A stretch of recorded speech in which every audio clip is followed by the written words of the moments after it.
Bonjour à tous, on se retrouve pour les incontournables au Festival de la Roque d'Enterron. Donc je vous renvoie, je mets le lien vers la précédente vidéo, présentation générale du festival. Ici, je vous présente tous les stars qui vont être présentes à la 37e édition à partir du 21 juillet à la Roque d'Enterron.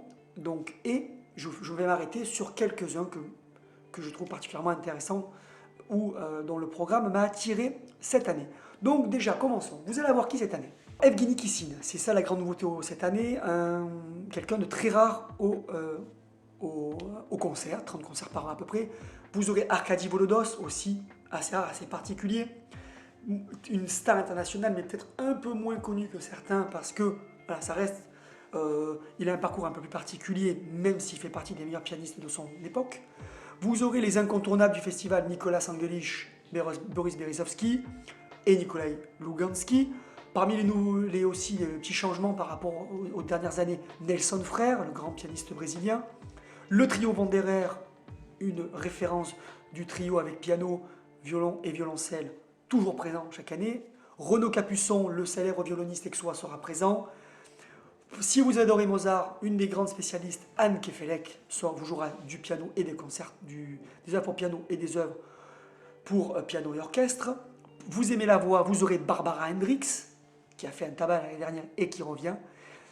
Et vous aimez les messieurs du piano, les grands messieurs du piano, vous aurez Pierre Antaï pour le clavecin et Christian Zacharias pour le piano. D'abord, Boris Berezovsky, le russe, médaille d'or du concours international Tchaïkovski en 1990, une technique implacable, il peut tout jouer. C'est quand même quelqu'un qui a fait un CD live des œuvres de Léopold Godowski, vraiment peut-être dans le top 5 des compositeurs ayant écrit la musique la plus compliquée, et qui est quasiment jamais joué en concert, tellement sa musique est compliquée. On s'amuse à jouer du Franz Liszt, mais on ne s'amuse pas à jouer non plus du Godowski. Donc il y aura deux concerts, pour être exact. Vous aurez le 21 juillet et le 24 juillet. Le 21 juillet, vous aurez le deuxième concerto pour piano de Rachmaninov, incontournable, il maîtrise très bien. Bon, il n'y a pas de grande originalité, parce qu'il a joué plusieurs fois déjà au festival Le Roque d'Enterron, mais c'est un incontournable, et si vous ne l'avez jamais vu par Berezovsky, je vous le conseille. Il sera accompagné par son compère Dimitri Lis, avec qui il a enregistré d'ailleurs ses concertos déjà au CD. Et vous aurez, alors ça c'est très intéressant, le Scheherazade de Rimsky-Korsakov, une des plus belles œuvres symphoniques de tous les temps. Elle n'est pas assez reconnue cette œuvre, alors bien sûr, si vous connaissez bien la musique classique, vous la connaissez, c'est un chef-d'œuvre d'orchestration, de couleur orchestrale, et c'est une œuvre incontournable de la musique symphonique, donc une très belle association russe. Et puis le 24 juillet, on le retrouve Berezovsky en musique de chambre pour la sonate pour violoncelle et piano de Rachmaninov, une très belle sonate et très virtuose. Et ensuite aussi de Rachmaninov, le trio numéro 2, avec piano, violon et violoncelle. Il accompagnera ça de quelques préludes pour piano, une sélection de préludes. Il sera accompagné de deux artistes prestigieux. Vous avez d'abord Alexander Kniazev, qui est ce qu'on a appelé parfois le nouveau Rostropovitch, et Dimitri Makhtin, qui sera aussi présent avec lui. Donc Boris Berezovsky, je n'ai pas besoin de vous le présenter, c'est un incontournable. Il a enregistré les préludes de Rachmaninov en 2004 chez Mirare. Il a eu le choc du monde de la musique comme récompense. Et il a enregistré aussi un très beau CD de Medtner, dont il est un spécialiste, avec les contes et poèmes, aussi chez Mirare en 2008. Donc si vous aimez Nikolai Medtner, vous pouvez y aller.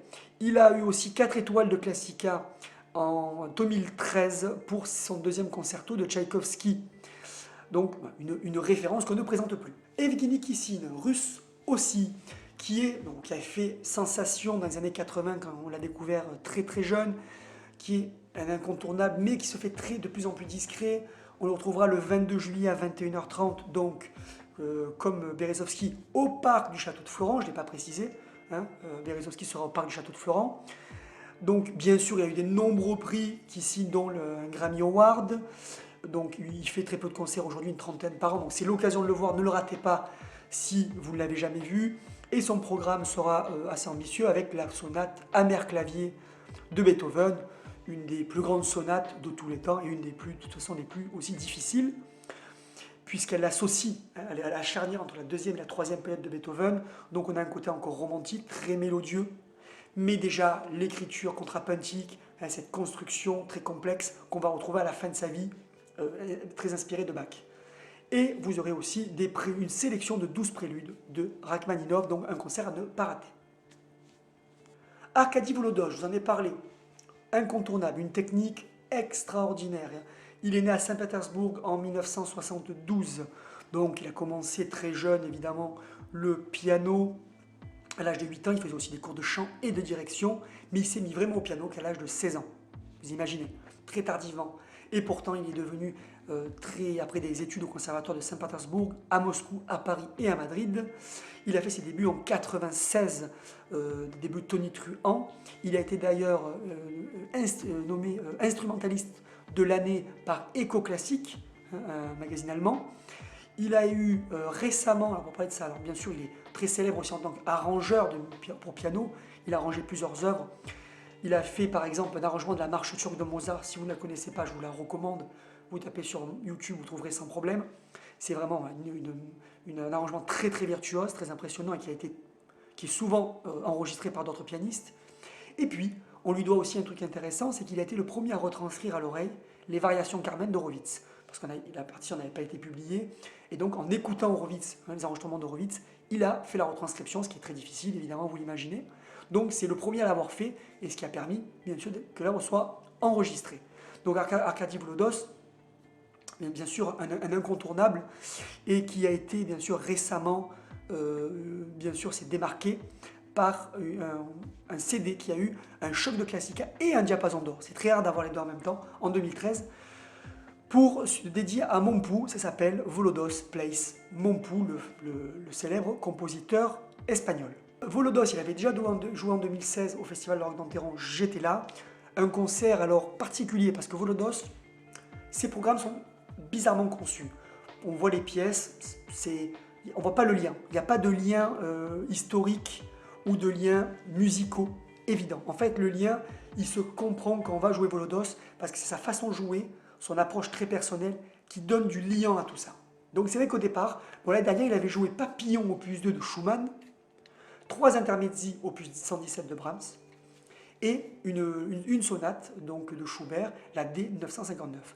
Donc quand on connaît sa technique, on est un peu déçu d'avoir des œuvres, la plupart des œuvres sont assez faciles. Bon, l'œuvre de Schubert est un peu plus complexe évidemment, mais on est un peu déçu. Mais en fait non, parce qu'il arrive à donner du relief, vous redécouvrez les œuvres. Quand vous allez écouter du Volodos, vous n'allez pas écouter Schumann ou Brahms, c'est du Volodos que vous entendez avant tout. Il avait fait 4 bis, dont du Mompou, dont il est un des spécialistes. Donc il a eu un énorme succès avec une standing ovation. Donc il jouera le 16 août, donc en fin de festival, à 21 h.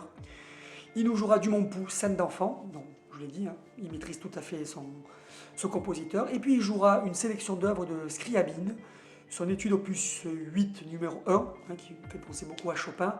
Puis après des œuvres plus tardives, hein, plus modernes, on pourrait dire, de Scriabine, avec Fragilité opus 51, la 5e sonate, 2 poèmes opus 71 et Vers la flamme opus 72.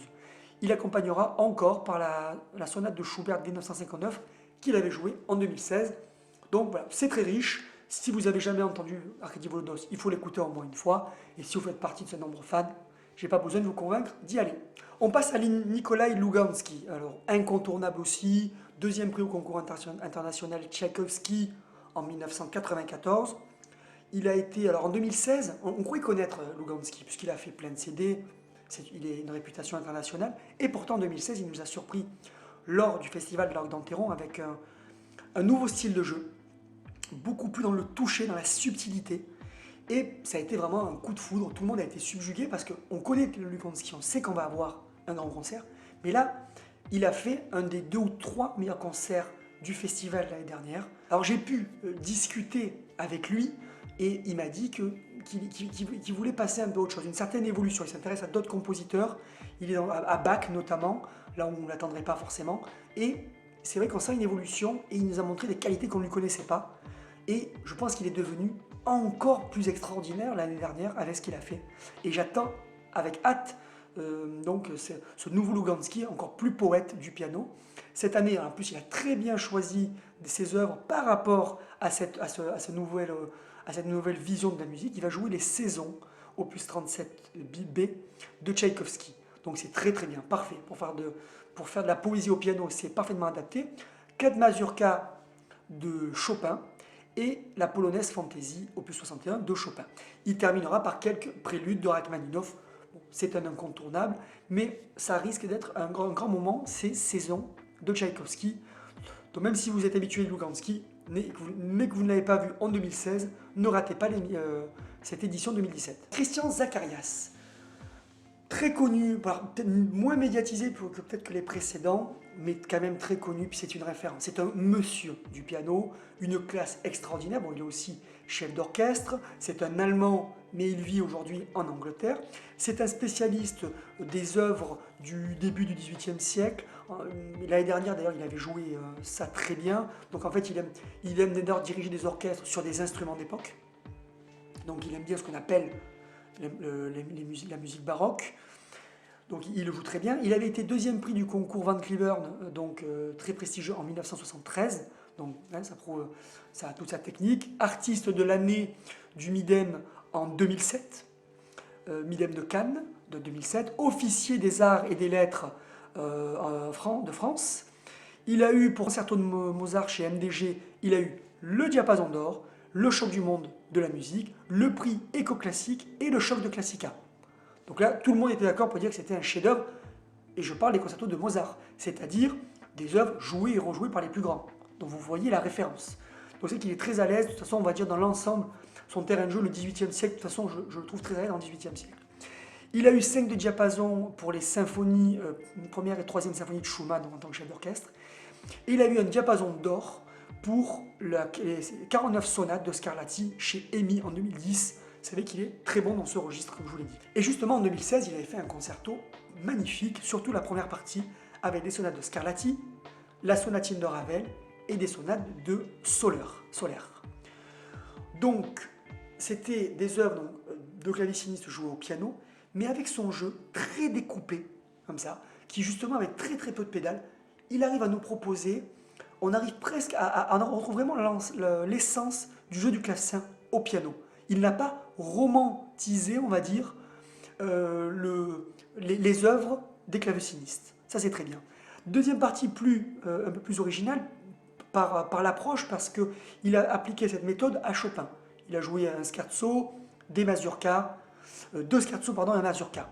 Donc, finalement, c'est pas le Chopin habituel qu'on joue, mais c'est intéressant. Hein, c'est une approche assez différente, assez découpée. Ça m'a rappelé le jeu de Francis Planté, qui était un grand pianiste du début du XXe siècle français. Donc il y avait ce jeu qui était à l'opposé du jeu qui jouait dans le pathos, dans la niaiverie.